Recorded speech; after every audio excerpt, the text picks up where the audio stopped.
রাম মন্দির নিঃসন্দেহে 2024-এর ভারতীয় রাজনীতি এবং ধার্মিক প্রেক্ষাপটে সব থেকে চর্চিত বিষয়। বিগত 5 শতকের এক গুরুত্বপূর্ণ বিষয়ের অবশেষে শুভ সমাপ্তি হতে চলেছে আগামী 22শে জানুয়ারি 2024-এ এই রাম মন্দির শুভ উদ্বোধনের মাধ্যমে। এই মন্দিরের পেছনে রয়েছে হাজারো কোর্ট কেস, দাঙ্গা, এমনকি টেরোরিস্ট অ্যাটাক পর্যন্ত। তবে আজকের ভিডিওতে আমাদের উদ্দেশ্য কোনো রকম রাজনৈতিক বিতর্কের কারণ খোঁজা নয়। আমরা জানব শুরু থেকে শেষ অবধি এই রাম মন্দিরের পিছনে ইতিহাস, যা এখনো অনেকেরই অজানা। মসজিদের তথ্য প্রথম সামনে আসে 17 শতকে, যখন ইংরেজরা ভারতে এসেছিল। এক ইংরেজ আর্কিওলজিস্ট এই মসজিদের ভেতর গিয়ে একটি প্লেট দেখতে পান, যেখানে লেখা ছিল এই মন্দির বাবরকে উৎসর্গ করে বানানো হয়েছে। আবার লোকাল লোকেদের কথায় শোনা যায় ঔরঙ্গজেব এখানে একটি মন্দির ভেঙে মসজিদ বানিয়েছিলেন। এরপর সবকিছুই ঠিকঠাক চলছিল মোগল সাম্রাজ্যের সময়। 1855 সাল প্রথমবার শুরু হলো মসজিদ আর মন্দিরের লড়াই। হিন্দুরা এখানে পুজো করতে চেয়ে নিজেদের দাবি জানাতে শুরু করলো, আর মুসলিমরাও এখানে প্রার্থনার দাবি রাখলো। এই গন্ডগোলের জেরে ইংরেজরা দুপক্ষেরই পূজা পাঠ বা প্রার্থনা সব বন্ধ করে দিল এবং পুরো কম্পাউন্ডকে বরাবরের জন্য সিল করে দিল। এরপর ইংরেজদের পক্ষ থেকে এখানে একটি সলিউশন দেওয়া হলো। বলা হলো এই মন্দির এবং মসজিদের প্রধান বিল্ডিংয়ে প্রার্থনা করবে মুসলিমরা, আর বাইরের অংশে একটি বিশেষ ব্যবস্থা করে দেওয়া হবে হিন্দুদের জন্য। এহেন সমাধানে হিন্দুরা রাজি ছিলেন না। 1885 সালে রঘুবীর দাস নামে একজন রাম ভক্ত প্রথমবার কোর্টের দ্বারস্থ হলেন। তার দাবি ছিল যে জায়গায় হিন্দুদের পুজোর ব্যবস্থা করা হয়েছে সেখানে যেন অন্তত পক্ষে একটি ছাদ বা ঘর করে দেয়া হয়, যাতে হিন্দুরা শান্তিতে বসে পূজা পাঠ করতে পারেন। কিন্তু সেই সময় যেহেতু ভারতের স্বাধীনতা আন্দোলনের একটি ব্যাপকতা চলছিল, তাই এই ব্যাপারে কোনো রকম ব্যবস্থা নেওয়া যায়নি। এরপর দেশ স্বাধীন হলো। স্বাধীনতার ঠিক 2 বছর পরেই, অর্থাৎ 1949 সালে ঘটল এক অদ্ভুত ঘটনা। কিছু লোক মসজিদের ভেতরে ঢুকে সেখানে ভগবান রামের মূর্তি স্থাপন করে দিলেন এবং হিন্দুরা সেখানে ভেতরে ঢুকে পূজা পাঠও শুরু করে দিলেন। তৎকালীন সরকার তখন বাধ্য হয়ে হিন্দু মুসলিম সবার জন্য বন্ধ করে দিলেন ওই স্থান।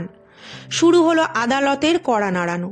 দেখা গেল এখানে 2টি গ্রুপ নয়, 3টি গ্রুপ আছে যারা ওই স্থানের জন্য দাবি জানাতে শুরু করেছে। হিন্দু, মুসলিম এবং সঙ্গে আরও একটি গ্রুপ নির্মোহী আকারা, যারা রামচন্দ্রের নির্গুণ রূপের পূজা করেন। বিশ্ব হিন্দু পরিষদ এই সময় একটি কমিটি বানিয়ে দিল, যার নাম ছিল রাম মন্দির কনস্ট্রাকশন কমিটি। 1986 সাল ফৈজাবাদ কোর্ট থেকে একটি ডিসিশন দেওয়া হলো, যেখানে হিন্দুদের পূজা করার অনুমতি দেওয়া হয়।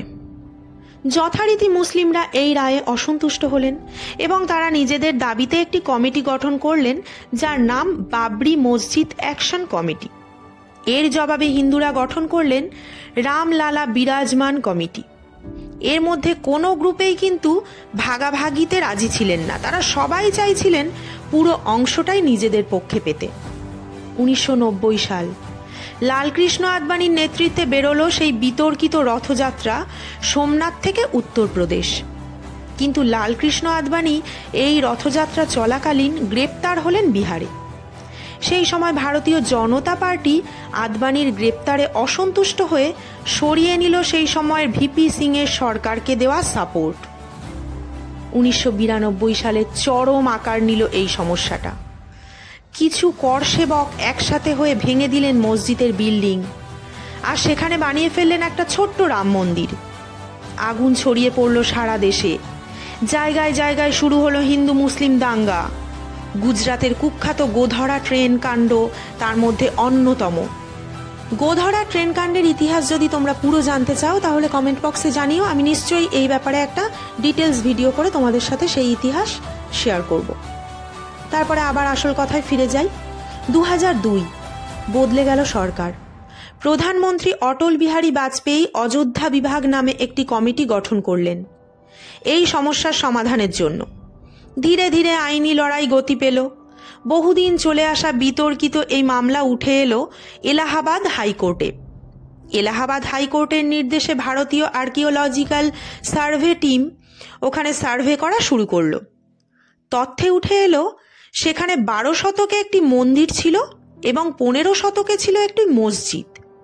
এর মাঝখানের সময় কি হয়েছিল বা মন্দির ভেঙে মসজিদ হয়েছিল কিনা এ বিষয়ে সঠিক তথ্য পাওয়া যায় না।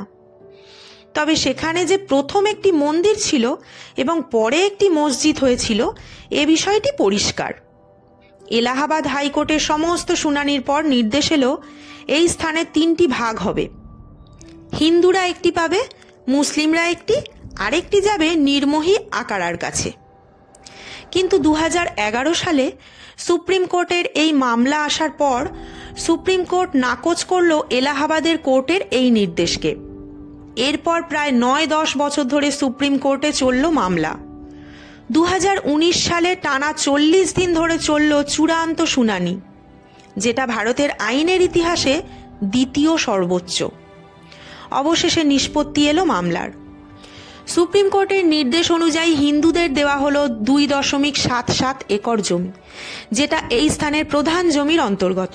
প্রায় 5 একর জমি দেওয়া হলো মুসলিমদেরকে মসজিদ নির্মাণের জন্য। নির্মোহী আকারাদের কোনো রকম জমি দেওয়া যায়নি, যেহেতু তাদের কাছে তাদের দাবির পক্ষে কোনো রকম যথেষ্ট প্রমাণ ছিল না। সেই সঙ্গে সুপ্রিম কোর্ট সরকারকে নির্দেশ দিল আগে একটি রাম মন্দির নির্মাণ কমিটি তৈরি করতে হবে, তারপর সেই কমিটির হাতে এই জমি তুলে দেওয়া হবে এবং যেই দিন কমিটির হাতে রাম মন্দিরের জমি তুলে দেওয়া হবে ঠিক সেই দিনই যেন সুন্নি ওয়াকফ বোর্ডকে তাদের বরাদ্দ জমি তুলে দেওয়া হয়। মানে দুটি জমির হস্তান্তর যেন একই দিনে হয়। 2019 থেকে 2024 অবধি চলল রাম মন্দিরের নির্মাণ কাজ। মাঝখানে কোভিডের কারণে কিছুটা দেরি হয়েছিল ঠিকই, তবে শেষ অবধি ভালোভাবেই সমস্ত কাজ সম্পন্ন হয়ে যায়। গুজরাতের সোমপুরা পরিবার মন্দিরের ডিজাইন করেছেন। শোনা যায় তাদের পরিবার নাকি সোমনাথ মন্দিরেরও ডিজাইন করেছিলেন। উত্তরপ্রদেশের এই মন্দির পৃথিবীর 3য় বৃহত্তম হিন্দু মন্দির। প্রতিদিন 70,000 লোক এই মন্দিরে দর্শন করতে পারবেন। এই মন্দিরের নির্মাণ কাজে বিনামূল্যে যোগদান করেছেন L&T এর মতো কোম্পানি। এছাড়া বিভিন্ন বড় বড় IIT তাদের অবদান রেখেছে এই মন্দিরের নির্মাণ কাজে। কর্ণাটকের ভাস্কর্য শিল্পী অরুণ যোগীরাজ এই মন্দিরের প্রভু শ্রীরামের মূর্তিটা তৈরি করেছেন, যার তৈরি নেতাজি মূর্তি দিল্লির ইন্ডিয়া গেটের অমর জওয়ান জ্যোতিতে বিদ্যমান। নেপাল সরকার থেকে এসেছে 6 কোটি বছরের পুরনো পবিত্র পাথর, যা এই মন্দিরের মূর্তি নির্মাণ কাজে ব্যবহৃত হয়েছে। এই মন্দিরকে কেন্দ্র করে তৈরি হয়েছে নতুন ইন্টারন্যাশনাল এয়ারপোর্ট, চালু হয়েছে 100-র বেশি ট্রেন। এছাড়া গড়ে উঠেছে প্রচুর হোটেল, লজ এবং অন্যান্য পর্যটন কেন্দ্রিক ব্যবস্থাপনা। আশা করছি প্রভু শ্রীরামের কৃপায় আমাদের দেশের অর্থনীতিতে এই মন্দিরের যথেষ্ট অবদান থাকবে, যার সুফল পৌঁছে যাবে জাতি, ধর্ম, বর্ণ নির্বিশেষে দেশের প্রতিটি মানুষের কাছে। আজকের রাম মন্দিরের ইতিহাস তোমাদের কেমন লাগলো অবশ্যই কমেন্টে জানাবে। ভালো লাগলে পাশে থাকবে। সেই সঙ্গে তোমাদের যদি কোনো বিশেষ বিষয় সম্পর্কে জানার থাকে অবশ্যই কমেন্টে জানিও। আমরা চেষ্টা করব তোমাদের জন্য সেই বিষয়ের ওপর ভিডিও তৈরি করতে। ভালো থেকো সবাই।